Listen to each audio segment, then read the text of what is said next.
So the way that we built this software is we want it to be as flexible as possible for any local food producer to sell. So if you are like a stay-at-home mom that just makes awesome bread, but you only want to sell it one day a week and just have people pick it up from your house and take pre-orders, make a few $200-300 a week doing that, you can do that. If you're a full-scale farm that's doing several $1,000s a month in transactions and you have 50 different listings, and you sell in a farmer's market on the weekend, in a Reko Ring in the middle of the week, and your farm stand throughout the week, we've got it set up so you can manage all of that directly through Reko Hub.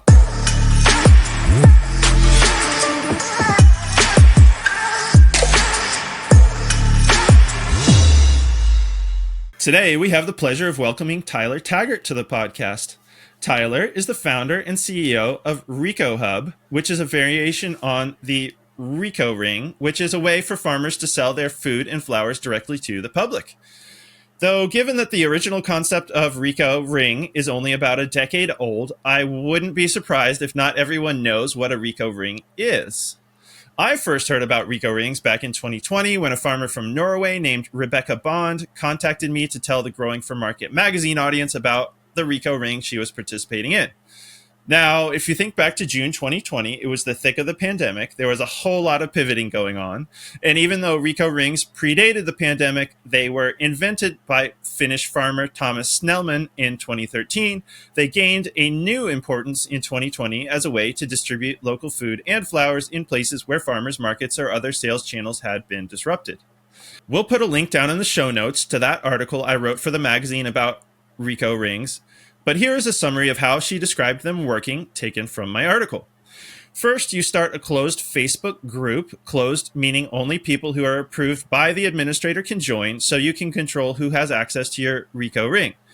Rings correspond to producers in a given geographic area, so if I wanted to start a ring, I might call it Reko Ring Cornville, since I live in Cornville, Maine, and I might invite producers within 45 minutes of Cornville to join.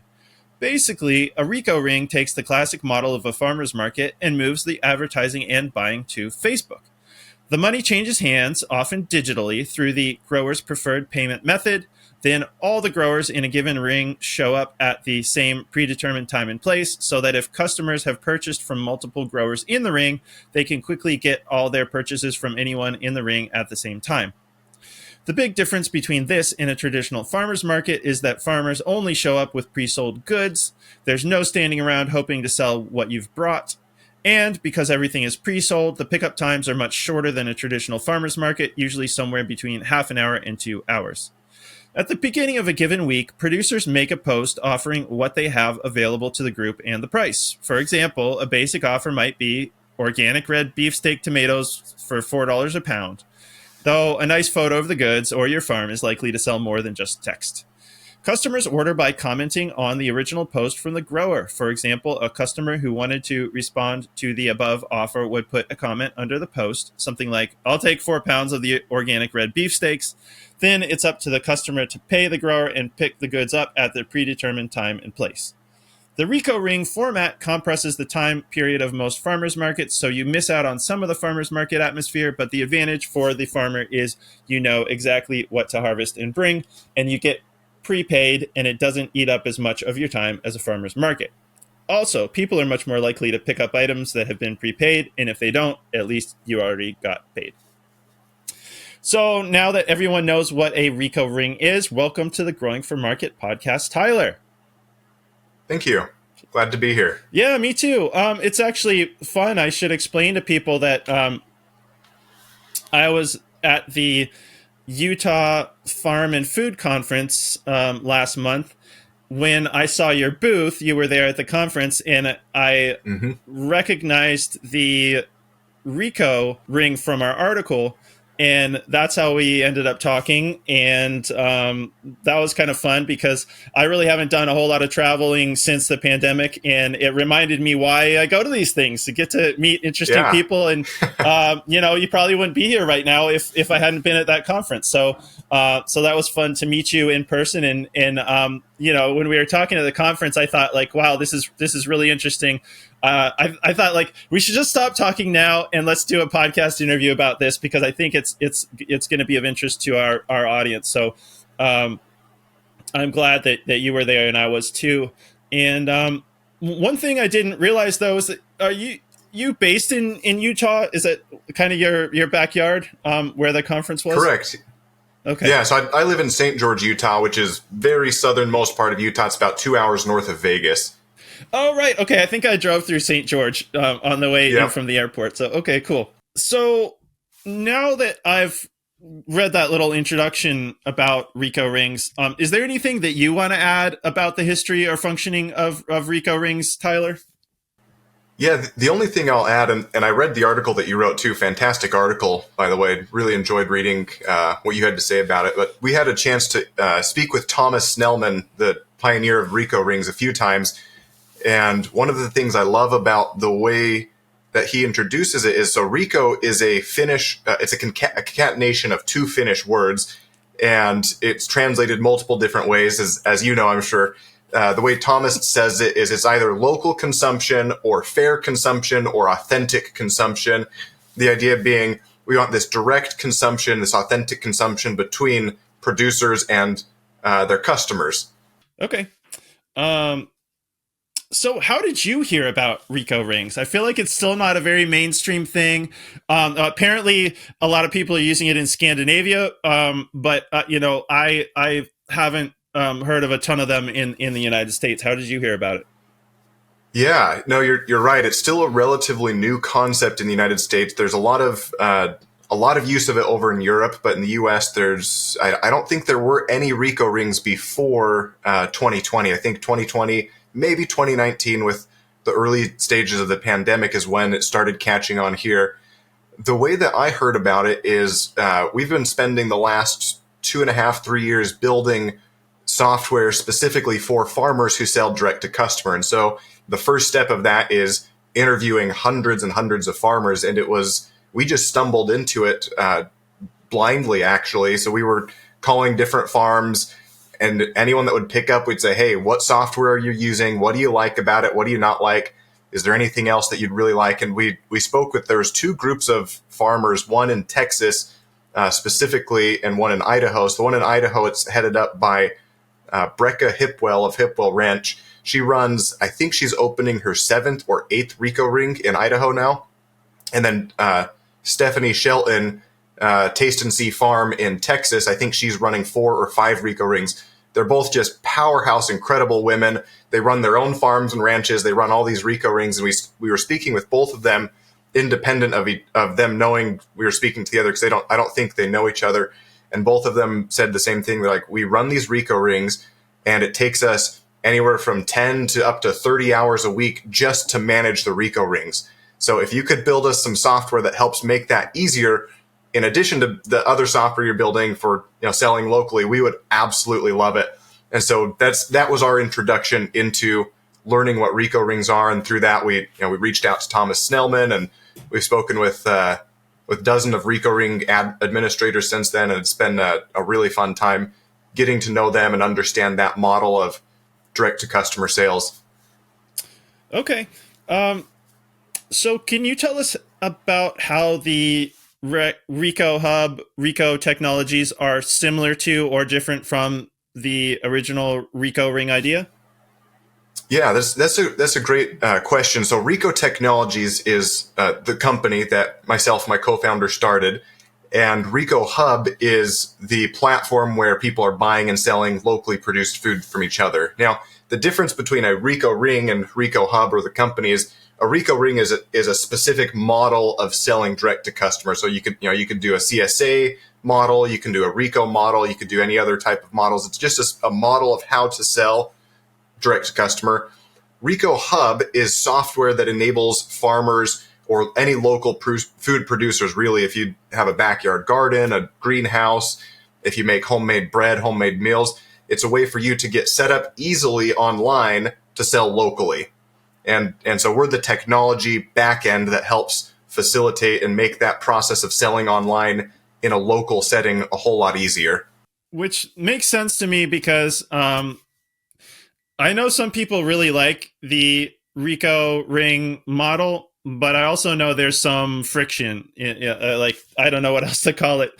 I guess I don't want to knock. Friction's a great word. Yeah. I mean, that just because, in fact, after we ran that article, we were contacted by a few more people, I guess, who'd read the article. And so we ran a follow-up with some more people who were doing REKO rings here in the United States. And they were mostly positive about them. But so I don't want to knock it. If it's working for people, great. But a couple issues that came up were, for one thing, people have to be on Facebook to use it, and just not everybody is. Yep. Not everybody's going to get a Facebook account, if they don't already have one, to interface with it.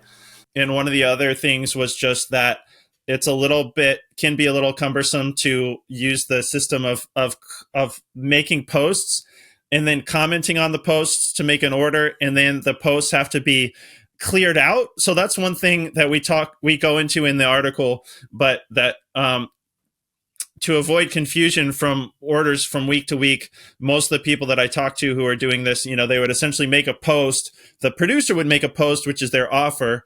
Customers would comment below, as we mentioned, to make their order. But then to keep the closed Facebook group from just getting bogged down with weeks and weeks and weeks worth of posts, an administrator would typically clear it out every week, assuming that people are on a weekly ordering cycle, right? And so there was this, it was a little bit time consuming, for one thing, for the producers to go through and just stay on top of who had ordered via comment from them. And then also there was the visibility of what you ordered disappeared, with it's not sort of like, it's basically using Facebook as a point of sale where it's not really designed to be. So, right. Yeah. So I'm assuming that there's some changes along those lines, but can you tell us how you designed your platform to sort of work out those friction points? Yes. I love the word friction that you use. It's actually, like, as we were talking with these REKO rings, that's the exact word that we came up with. As we said, there is so much friction in this process. It's crazy. And what's remarkable, and this just speaks to the demand for locally produced food, is in spite of that friction, customers are still buying, and customers are buying a lot. And if you look, in my background's in e-commerce and specifically in specializing in helping reduce friction in that type of environment. Anywhere else, if you have as much friction as exists right now in the REKO rings, customers disappear. They just go somewhere else because they don't want to deal with that. But with REKO rings, with locally produced food, they put up with the friction because they want the product so much, and there's nothing else out there for it. So what you described is spot on. This Frankenstein approach of, we're going to have a private Facebook group, and then we're going to have everybody put posts in, but those posts have to get deleted and re-uploaded every week. And if you're a customer, you have to either send a PayPal or a Venmo or a bank. I've literally seen REKO ring posts where they say, here's my bank details, send me a bank wire, and that's how you can place an order. And it's just remarkable. And then as a producer, they're sitting here, writing down on their pen and paper, or maybe in an Excel sheet, taking all the orders and trying to keep track of it. Because like you said, it gets deleted and then you've lost the order history. So what we did is we said, okay, let's just manage all of that for them with the software. We're going to make it so you can create a group of sellers within REKO hubs. We call it markets. So you can create a REKO market, a farmer's market, a local growers market, whatever you want to call it. But we'll just use REKO for this example. Invite all of your producers to it. They can upload their items to that market. And once they upload them, they stay. They don't get deleted and have to be re-uploaded every week. Manages the inventory, manages the orders, the payment processing. So as a customer now, instead of sending a PayPal to 10 different people and a Venmo to 3 people and a bank wire to another, I can just add all the stuff to my cart from every vendor that I want to purchase from and check out just like I'm shopping on Amazon or any other online system. So it's a paradigm that customers, especially younger customers, are very familiar and comfortable with. And because of that, two things end up happening. One, you get people that are already buying end up buying more food because it's so much easier. And two, people that weren't buying before, now they start buying because it's something that they understand and they're familiar with. And like you said, if there's a lot of, especially probably I'd say maybe 24 and younger, so like 18 to 24, they just aren't on Facebook. They don't like Facebook. They don't want to be a part of it. So they're totally excluded from ordering from a REKO ring if the REKO ring is only on Facebook. Right. And Am I correct that producers can either band together, and like my example, make a Cornville Mm-hmm. REKO hub, or they can just go on. They can almost like hang out their shingle and make their own, essentially do their own online store through REKO hub. It doesn't have to be in conjunction with other producers, right? Correct. Right. So the way that we built this software is we want it to be as flexible as possible for any local food producer to sell. So if you are like a stay-at-home mom that just makes awesome bread, but you only want to sell it one day a week and just have people pick it up from your house and take pre-orders, make a few, $200-300 a week doing that, you can do that. If you're a full-scale farm that's doing several $1,000s a month in transactions and you have 50 different listings, and you sell in a farmer's market on the weekend, in a Reko Ring in the middle of the week, and your farm stand throughout the week, we've got it set up so you can manage all of that directly through REKO Hub. Mm-hmm. Well, that's cool because I think one of the things that happened during the pandemic is that so many farms that didn't already have an online sales, I don't know what to call it, presence or way to sell Mm-hmm. online. So people rush to get that set up where they may not have before. Yep. On the other hand, it seems like the REKO Hub that you've set up, and correct me if I'm wrong, can essentially function as the online store. Like, let's say somebody has just started a farm and they haven't set up online sales, right? They could essentially, instead of going through the process of setting up an online store in conjunction with their own website, they could just say, we're going to do online sales through your platform. And then you've taken care of all the payment processing, the way for people to list their items and all that kind of stuff, right? Is like your platform could function as someone's online store if they didn't want to set up their own.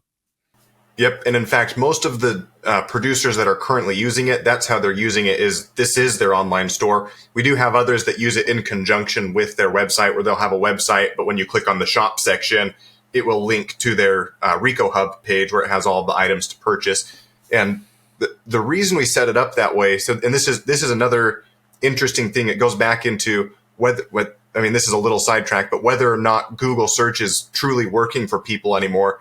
And I don't know if you've tried this in your area, Andrew, but everywhere that I've traveled and I've tried this, same thing happens. If you search local produce near me, local beef near me, local fill in the blank with some sort of food near me, you're going to get Walmart, you'll get Kroger's, you'll get Aldi's, you'll get all the big chain grocery stores, because they've got the budgets to spend hundreds of millions of dollars to show up in the search results, and a local farmer just can't compete with that. So I've got 24 local farmers within a 5-mile vicinity of me. Not a single one shows up in the search results unless I'm searching very specifically for their farm. And so we said that doesn't make sense for local farmers. So even the ones that have set up a website, like if they're not showing up in the search results, that doesn't help them. So let's give them a different place where customers can start their search on REKO Hub to find all the locally produced food they want, and they don't have to get bogged down with all this junk that Google puts in front of them. Yeah, well, no, I have not tried that. And yes, that is ridiculous to be like, your local food source is Walmart. So, Yep. yeah, that is cool. Because, when I was looking at your website, you can either you put in your zip code, or I guess let it see your location, and it'll tell you what people are on the hub closest to you. Exactly. Yeah. Yep, exactly. Well, I think that's really cool, just because farmers markets have been the bread and butter of our audience in many ways. I mean, as a magazine for local producers, looking at farmers markets, farm stands, CSAs, local wholesaling, and things like that.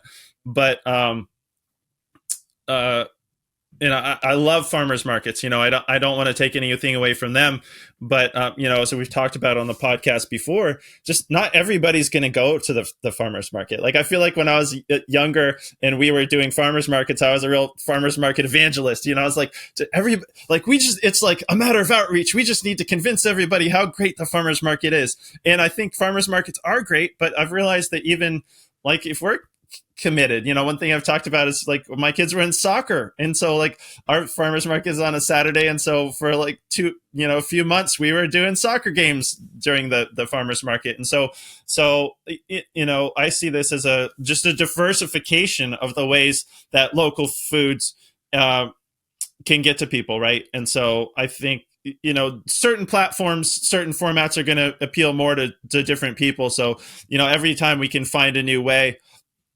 it's just another way to get local produce out to the world. So I think that's great.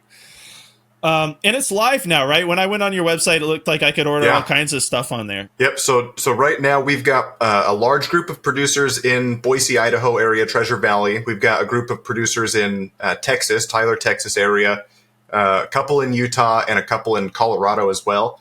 We launched the platform around November last year, so it's been live about 4 months now, 3 months, 4 months, and we're every day, every week, we're adding more producers. So we'll have by the end of this year, we'll have coverage probably in all lower 48, maybe even Hawaii and Alaska. And so is that just a matter of spreading the word and letting people know it's there and they can start using it if they want to? Okay.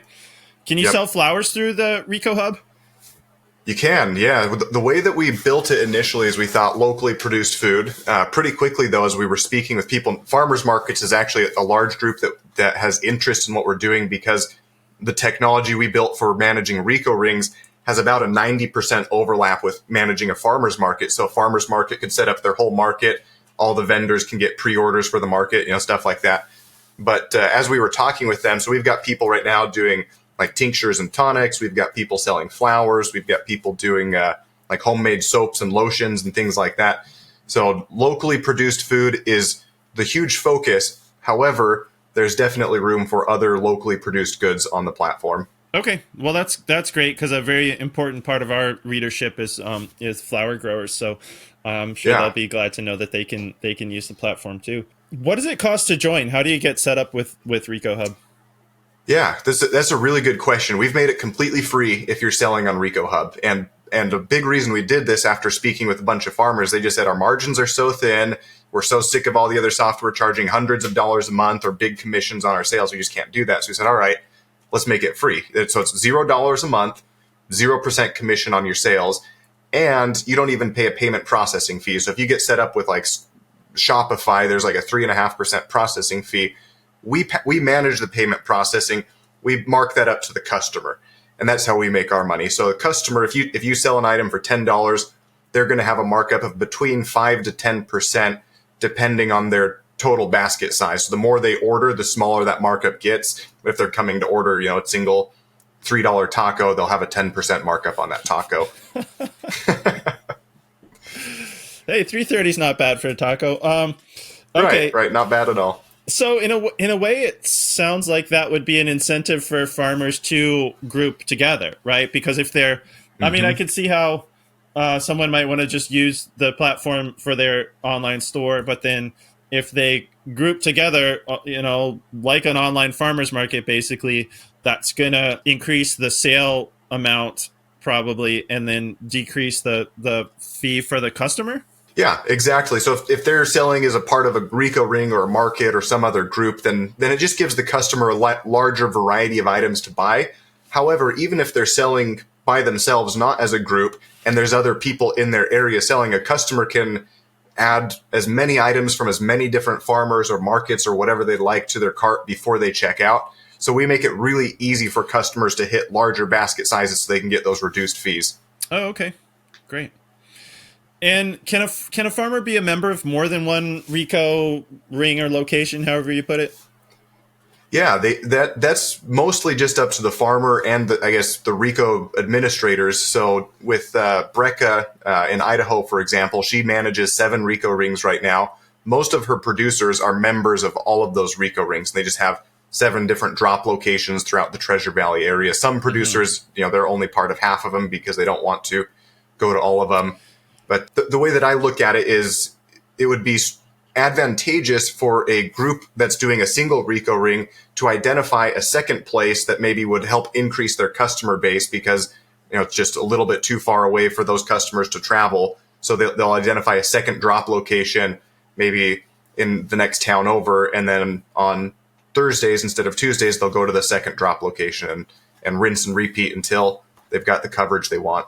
Right, right. Okay, so that would be a way for somebody to expand their sales if they know, Hmm. you probably know what the population centers are in your area if you've lived there for a while, Yep. and think, like each drop off location probably corresponds to a different group of customers, or it's an incentive for people to, if you can get closer to them so they don't have to travel as much. Exactly. How are farmers advertising themselves to the public? Especially given that a lot of the public may not have heard of this concept before. I mean, is it just? Hmm. I assume it's on the farmer to use whatever means, email, social media marketing, or things like that to just to get in touch with their public. But I'm just curious if there's anything like how does that work for Yeah. farmers? Yeah, that's a great question. So obviously, long term, what we intend to happen is Reko Hub becomes the place customers go when they're shopping for local food. And so just by getting listed on Reko Hub, you can expect to get more customers that way. That's not the case right now. So what happens right now? Let's say I'm a farm that gets set up. Once I build out my storefront, I add all of my locations and my times where customers can pick up and buy food from me. Then on my storefront, I have a share link that just copies and pastes a URL that will bring customers directly to my storefront on Reko Hub. So I can share that on Facebook, Instagram, any social media, email lists, whatever. And then any customer that clicks that, they're brought directly to my storefront on Reko Hub. Same thing if I'm a farmer's market admin or a Reko Ring admin. I can get a link that is specifically for my Reko group or my farmer's market group, share that with the customers. And if they click that, it brings them directly to our market page or Reko page on Reko Hub. So that's how people are currently doing it. As we build out hubs of producers, so like in Idaho right now, we're just about to launch a billboard campaign, as well as put some money into some local social media advertising for them, because we've got 20, 30, 40 producers right there in Treasure Valley, all using Reko Hub.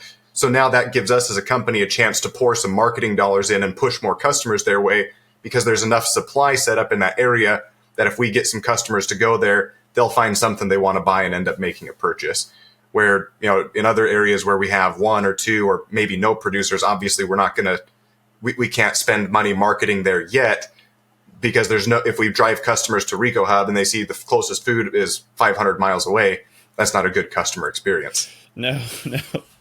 Well, that's good in a way, though, because I guess it means that for you to get paid, your customers have to get paid. So like, exactly. I guess there's an incentive there. Yeah, we wanted to make sure all the incentives were as aligned as possible, so we win when the producers win. Mm-hmm. How long has your site been live? Like, how long have people been able to list and actually do commerce on the Reko Hub? Since about November, mid-November is when we went live with it. Okay, so this is really, I got the feeling it was a pretty new thing. So this is a pretty new thing. Mm-hmm. Okay. Yes, it is. It is pretty new. Cool. Can a grower just join an existing group, or do they have to get permission from an admin or something like that? Currently, all of that is managed by Reko administrators. So if you want to join a Reko Ring, you typically reach out to the administrator and similar to a farmer's market, fill out like an application or just talk with them and get added to their Reko Ring.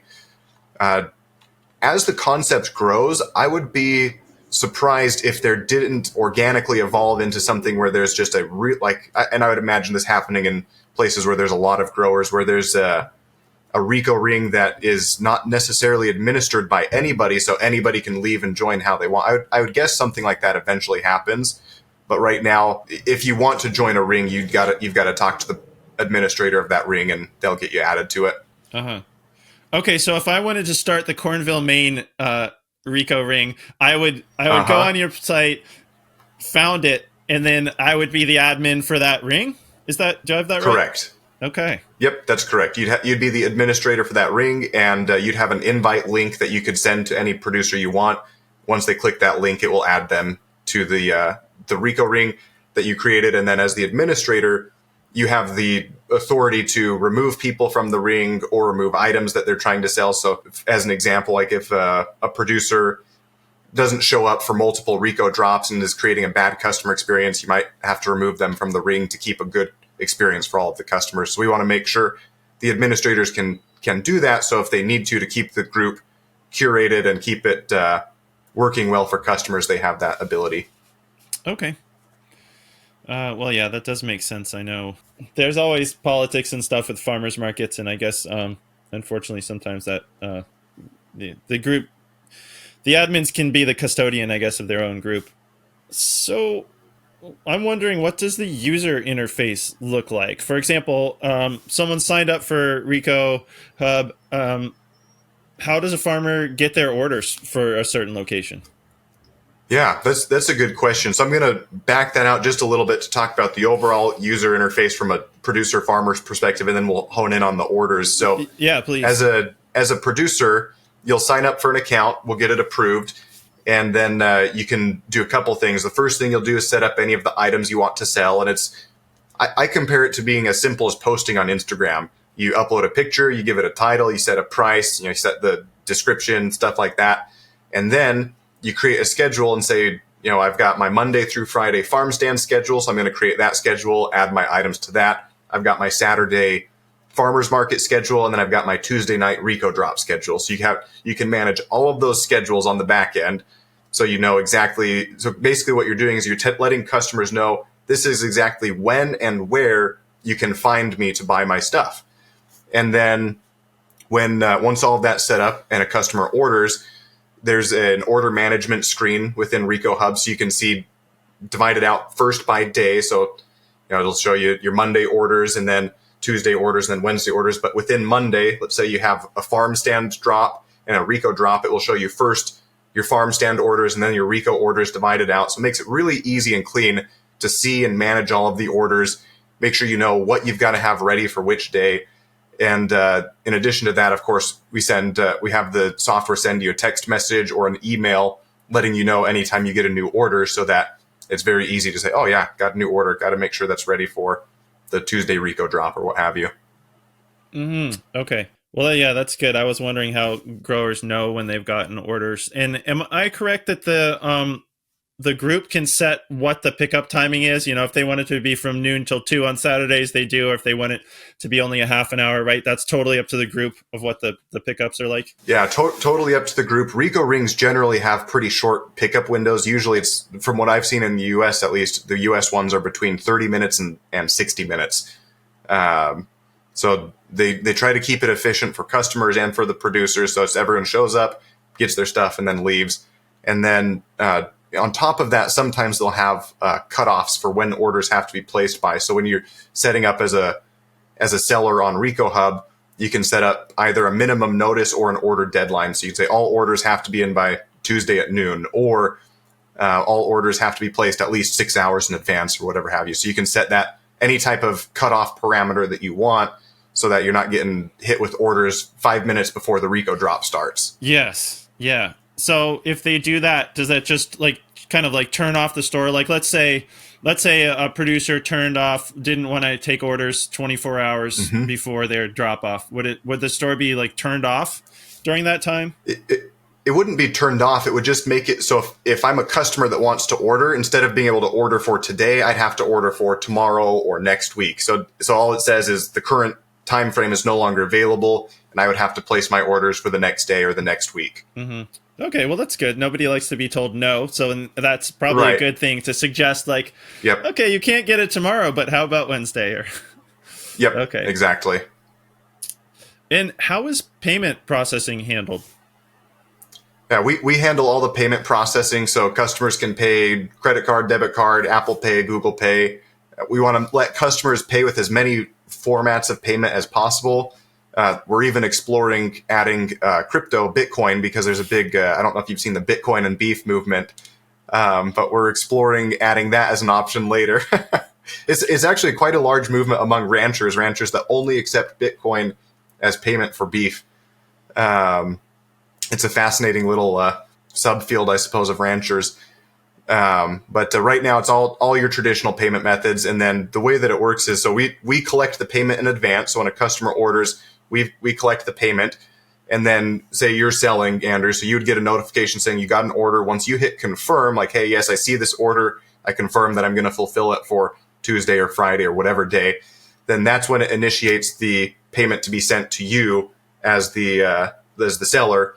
And we just use Plaid as the way for sellers to connect their bank account. So it routes the money directly to their bank account, and it batches all the orders in a given day. Any order that you confirm will be batched to be paid out, depending on how long it takes, 1 to 3 business days, but it all gets batched to be paid out the next day. Might take 2 or 3 days to hit the bank account. Okay, so if you have multiple different pickup days, let's say Monday, Wednesday, Friday, it's sort of like a rolling payout. You get paid, Yep, like you said, within 1 to 3 days of whenever those orders are completed. Okay. Yeah. Well, let me put a clarification. Whenever they're confirmed, and the reason we did it on confirm instead of complete is so that you can. So maybe sometimes we've had customers that order 2 or 3 weeks out, and perhaps the producer needs that money more immediately. So as soon as they confirm the order, the money gets sent their way, even if the order's for a week out, 2 weeks out. Oh, cool. Well, that's great for producers. That does make sense. So I think you said that item setup is kind of like making an Instagram post or something like that. I imagine you create a product, put a little description, put a picture, and can you put inventory on there? Like let's say if you only have 10 of whatever you're trying to sell, there's only 10. You can set the inventory number so that people can't over order. Exactly. Yeah. So you can set your inventory number to whatever you want, 5, 10, 100, 900. And in addition to having that inventory, it automatically tracks the inventory across all of your selling locations. So if you sell at the farmer's market and at your farm stand, and you're selling the same product and you only have 50 of it, if you get 40 orders on your farm stand, it will only there'll only be 10 left for the farmer's market. So it's going to track it automatically across any market you're selling in. Oh, that's great. That's really handy. Well, speaking of handling orders across multiple locations like farm stand, weekly drop, farmer's market, etc., do customers have visibility? Like if they click on a certain producer, do they see that person is in these, like, say, 3 different locations? So they can select the one that's closest to them or most convenient? Yep. Yeah, exactly. So if I'm a customer looking at your products, anytime I click on a product, it will show me a list of all the locations that product is available, which from a customer, going back to that concept of friction, right? We're taking the customer friction that they used to have and we're dropping it almost to nothing. So now I say, oh, this is perfect. I know exactly where I can pick it up, when I can pick it up, and it's really close to me. Yeah, well, that's really cool because maybe, I'm thinking like if somebody realizes that there's a producer that they really like, then they might realize that person has a drop off that's even closer to them or something like that. So, I mean, that's great because it's, I would be a little intimidated definitely to set up an online store, but it seems like you guys have thought about how to sort of like cross-reference everything so that customers have the most visibility possible. Can customers and producers use it from a desktop as well as a smartphone or tablet? Yep. So if you go to RekoHub.com, that's the main website if you're looking to do it from your computer. Or if you just search Google Play or Apple Store, if you search Reko, sometimes you have to search Reko Hub or Reko Food because Apple thinks you're misspelling Roku. But if you search Reko, it should be one of the first or second that shows up in the App Store. And it's a really clean app. So again, from producers or customers, you can manage all of your listings on the app or on the desktop. And from a customer perspective now, in addition to being at my computer and ordering, I can just order from my phone, which is what customers want. They want to be able to have the ease of, I'm at work right now, got a little bit of downtime, let me do my grocery shopping for the week, and I can just do it straight from the Reko app. Yeah, that's smart. I mean, a lot of people have a preferred platform, and many of them it is the phone. So that's it's good to know. I think that's great that it works, can work easily on a phone. Can growers offer delivery, and if so, how does that work? That is a great question, and the answer is yes, but not yet. So we are working on building out the delivery option. Currently, everything is set up for local pickup. However, our aim is to make it so that producers can sell however they want to already. So if they're doing delivery, then once we have this in place, I would guess we'll have it added with sometime within the next 4 to 6 months. But if they offer delivery, they can say, I'll do delivery for an extra $1 or however much within this radius, a little bit more within this radius, and no delivery at all outside of that radius. Then customers that are within that radius, they can place an order for delivery. And once you get all, and you can set a delivery window as a seller, so you can say, my pickup window is 8 to 5, and then I do deliveries from 5:30 to 6:30. And you'll collect all your delivery orders for the day. And at the end of the day, when it's time to deliver, we'll give you an optimized delivery route where it shows you, this is your route, this is the best way to do it, and here's all the stuff that you have to take to the different areas. Cool. That's awesome that you're giving people the route too, because I know that like that's a whole thing of just like figuring out how to make the trip. So that's cool that you can optimize the delivery route for people. Yeah. What happens if customers who prepaid don't show up to get their produce? It's a really good question, and our default is that money belongs to the producer at that point. And the reason why is because of perishability risk. If you're a farmer, if you're a local food producer, I mean, even flowers, like once the flowers are cut and placed, you've got a very limited shelf life. You can't just be like, oh, I'll just put it back in the fridge and sell it next week. That might work for some stuff, but most of it doesn't. So, and we're very clear about this to customers. If you place an order and miss your pickup window, you don't get your money back. If the producer wants to, you can try to arrange something. They can say, hey, you know what, that's fine, just come the next day or whatever. But that's up to them if they choose to do that. If they don't want to do that, we're very clear to the customer. You got to be there when you say you're going to be there, and if not, the money belongs to the producer. They took the risk of prepping the food, whatever they had to do, and that has a limited shelf life. So it's very much in the producer's control what they decide to do at that point. Yeah. Well, that's good. I mean, that's how, because for the producer standpoint, that's how it should be. And it should be yes. Looked at as a commitment. But I just had to ask. So that is good for producers. What about food regulations? How are food regulations handled through REKO Hub? Yeah. This is a tricky one because food regulations are so varied state by state and sometimes even county by county. There are a couple of things. So when you submit an item for sale on REKO, it comes to us and we'll approve or deny it. The things that we're looking for are like people that are trying to troll the platform and upload like a half-eaten piece of pizza or something silly like that. Or drug and alcohol related items. Like just because the licensing for that is so different with if you're doing home brewed alcohol, we can't let any of that on the platform. Anything else, we're just saying, hey, it's up to you to follow or not follow your own local laws. We can't police that. So that's between you and the state, and we're not responsible for you listing something that you're not technically legally allowed to list. So we're not going to stop people from listing, but barring those couple of things I mentioned, they can list whatever they want.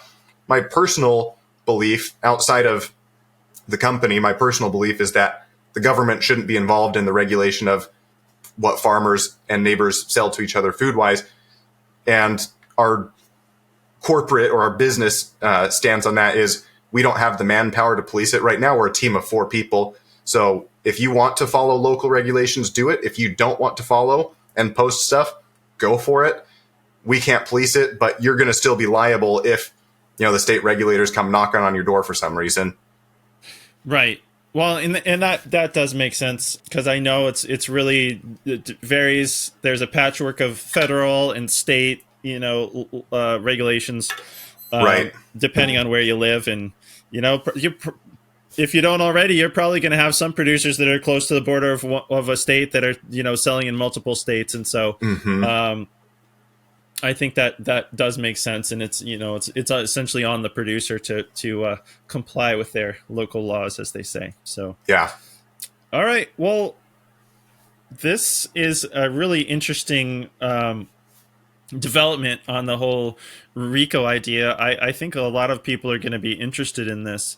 Those are the questions that I had for you. But is there anything else that I should have asked you about, or that you'd like to tell us about?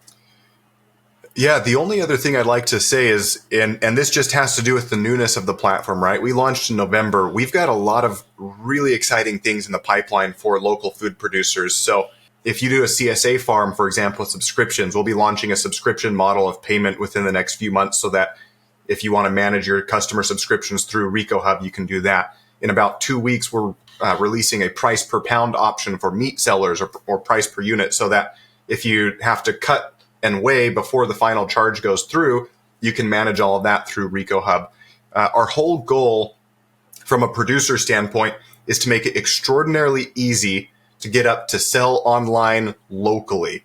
And this is the big difference, because if you have a Shopify store or a WordPress store, those are set up for e-commerce with the assumption that you're going to be taking orders anytime, day or night, and shipping across the country, which is not how it works for local farmers. So what we did is said, how can we make it so if you want to sell online locally, it's the best software out there, and that's what we're building. And every single month, we're going to be adding like delivery. We talked about delivery as a new feature. One of the ones I'm most excited about, because it gives local producers a lot more control over managing their customers, is the option for a customer to follow a local food producer on Reko Hub or a market. And then as a local food producer, I can send out push notifications to all of my followers. So they get a push notification on their phone or an email or whatever.